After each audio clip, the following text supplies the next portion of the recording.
कहाँ से आवत रे?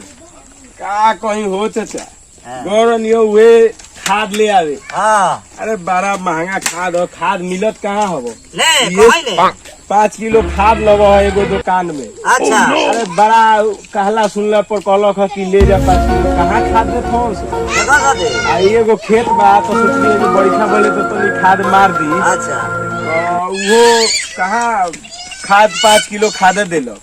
घास में सुहा गइल सवाल है तनी से घास उस हई घास है पानी पानी है तनी से काले बड़ीखा भइले तो सोचनी है कि खादवा मार दी थोड़ा सा। अच्छा ठीक बा। तो भाई जोर लगा भाई पटावेला पड़ी है। अब देखो अब बारिश तो होते न खई। पटावेला इतना ने महंगा देतो हमरो खाद छीटे के लख खाद छीटे के लोग दुकान वाला बड़ा खिला करो थन सो खाद लुका लुका बेचो थन सो मिली कि नहीं पता करे के पड़ी 400-500 रुपए बोरा कहत हूं। 500-400 बोरा बाप तो बड़ा महंगा कर ले। अरे मत कही का कम खाद के बड़ा महंगा कर देले। हां सुदामा का के सस्ता देले नहीं नो तो हम 1 बीघा में छीड़ देलन 1 किलो के काठा। 1 किलो के? हां 1 किलो के काठा। हमर तो लाए था कि आधा किलो के नहीं हुई। आधा किलो तो आइयो सब ज्यादा बुझाई नहीं होई का। फिर दौड़ू आवत है धान देख के बड़ा घास है धानवा में। हाँ बहुत घास है। अरे हमरो धानवा में हो गले तो हम तो वो दिन छीटो नहीं। हाँ अभी साइये ज्यादा है सही घास मार खानी हो जाला। अब सोचम कि हटाई लेकिन हटत न खाई लड़का इतना बदमाशी करत हो सब निकाला खेत में जात हो।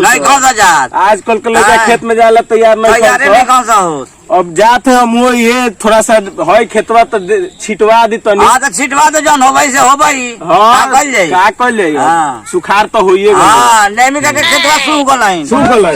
अच्छा चली देखी ठीक।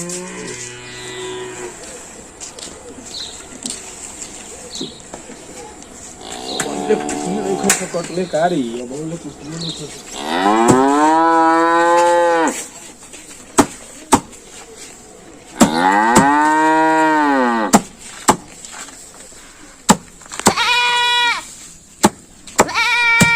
लिटिया चोखो आओ से नहीं आओ से तो खाद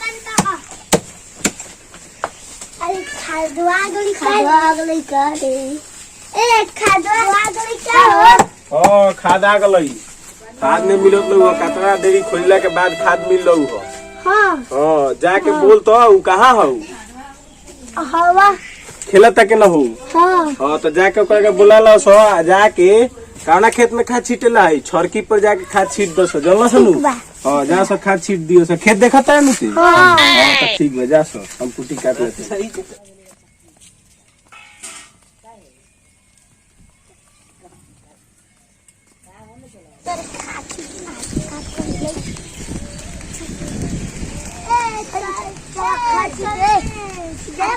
खादा गलई।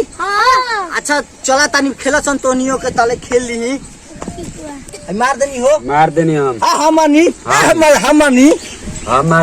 हमनी।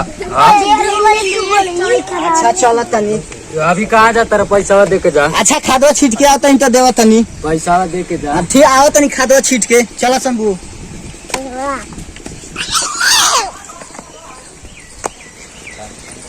कहाँ छीटे लाई वो चला सन छीटल जाई। आगे सरे कहाँ रहा सब बड़ा लेट कर दिला सब अभी खेलला से पेट भर जाई। अरे जाके खाद छीट दे जाके पेट देखता है। हाँ देखता है हम सब क्लियर देखता है। क्लियर देखता है ठीक बा लेके जा सो आ छीट दो सो ठीक बा से ठीक बड़ा मेहनत से खाद मिलो थे। वो कचरा लेके आ क्या करबे महंगा हो गई है मिलत एगो ना खाई रख।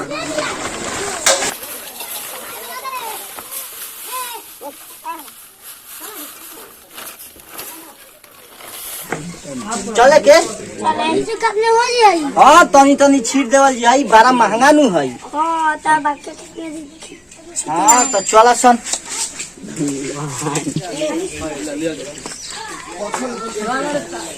चलो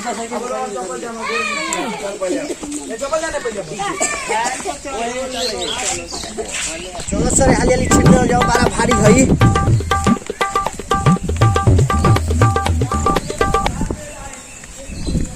अरे लिटिया ये नु खेतो हौ रे हमें याद ना खाऊ याद न खाऊ ने तुरंत दो कह देनी डरे कह देले ह। अच्छा रुक देखता नहीं के हुआ हो मंगरू भैया बोलो। खेतवा छड़किए पर के हमरे नु हई। हाँ ये तो हो तो याद हवा नु जैसे कि खाद महंगा हो गल अरे ये हमारे मर्दे हमरा याद बा पूरा। बाबू से जाके पूछिया ने। अच्छा ठीक बा।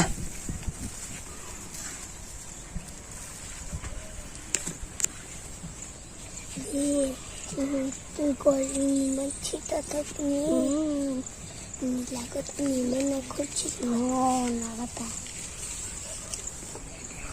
तारा पिया के काजरा ये जान घाघरा करा देले बा।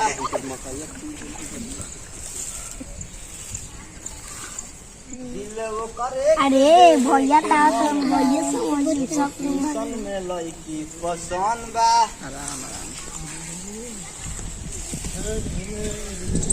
अरे हां हम ई कावना खेत में खाद छिटो तरी। अपने खेत हई ये अपन खेत हौ। मंगरू भैया तो कह के गलन कि अपने खेत हई। अरे बाप रे बाप जा रे तेरी हई हई अपन खेत हरी। केकर हई इतना महंगा खाद कीन के लेनी है सब तोरा ने बुझल रे ई दूसरा के खेत में खाद छीट देले रे जो अरे तोरे तोरा बुझाल हने रे खेत वो अपन खेत बता के गल बा तोरा खाद में बुझाल रे तोरा खाद में बुझाल रे तोरा खाद में बुझाल तोरा खाद में बुझाल रे। अच्छा ई सब दूसरे खेत में सब छीट देल हई यार।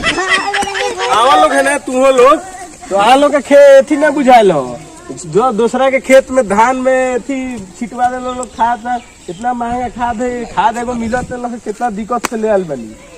चल ते घरे यार तोरा के बताओ थे ट्यूशन में अलग गाना गाता है। चल चल चल जैसा कि आप लोगों ने देखा कि खाद का स्थिति कितना गड़बड़ है। अभी आसपास में भी गड़बड़ चल रहा है खाद नहीं मिल रहा है पूरा।